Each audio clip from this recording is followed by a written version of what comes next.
Vous dirigez une PME, votre produit est bon, vos clients sont satisfaits, mais vous n'exportez pas. Pourquoi? C'est pas le bon moment, vous n'avez pas les ressources, ou peut-être le manque de temps. Est-ce que c'est trop compliqué? J'ai entendu ces réponses des centaines de fois. En 15 ans d'accompagnement de PME, ça revient systématiquement. Mais je vais vous dire une chose. Ce ne sont pas des bonnes raisons, ce sont des excuses. 3 choses dans cette vidéo. Le chiffre qui change tout, pourquoi les PME françaises n'exportent pas, et ce que font différemment celles qui se lancent. 3 points, pas de blabla, on y va. Commençons par un chiffre. Les PME françaises qui exportent grandissent 2 fois plus vite que les PME qui restent sur leur marché domestique. 2 fois!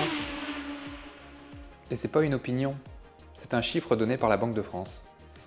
Pourtant, on a à peu près 120 000 PME en France qui pourraient se lancer à l'export, parce qu'elles ont les bons produits, parce qu'elles ont la capacité à le faire, mais elles n'y vont pas. C'est 120 000 entreprises qui laissent la croissance sur la table chaque année. Ça mérite qu'on l'explique. Alors pourquoi? Pourquoi autant d'entreprises compétentes restent à quai? J'ai identifié 3 freins, et je les retrouve systématiquement sur le terrain. Le premier, c'est la peur de l'inconnu. La langue, la culture, les réglementations, les habitudes d'achat. Un marché étranger, des fois, ça fait un peu peur. Ça semble opaque, ça semble risqué, et du coup, on hésite à y mettre les pieds. Et cette peur, même si elle est légitime, elle est surmontable, et je le vois chaque semaine. Le deuxième frein, c'est le manque de méthode. La plupart des PME qui tentent l'export le font un peu au feeling. Elles répondent à un contact qui se présente, à un agent rencontré sur un salon, ou à un email reçu de l'autre bout de la planète. Ça, c'est ce qu'on appelle l'export opportuniste. Et sur le long terme, ça marche pas très bien. Parce que sans stratégie, on a tendance à abandonner dès les premiers obstacles. Le troisième frein, et le plus insidieux, c'est de penser qu'on n'est pas prêt. Qu'il faut grandir encore un peu plus, qu'il faut continuer à développer d'abord le marché français. En gros, qu'il faut attendre le bon moment. Le bon moment, il n'arrive jamais tout seul.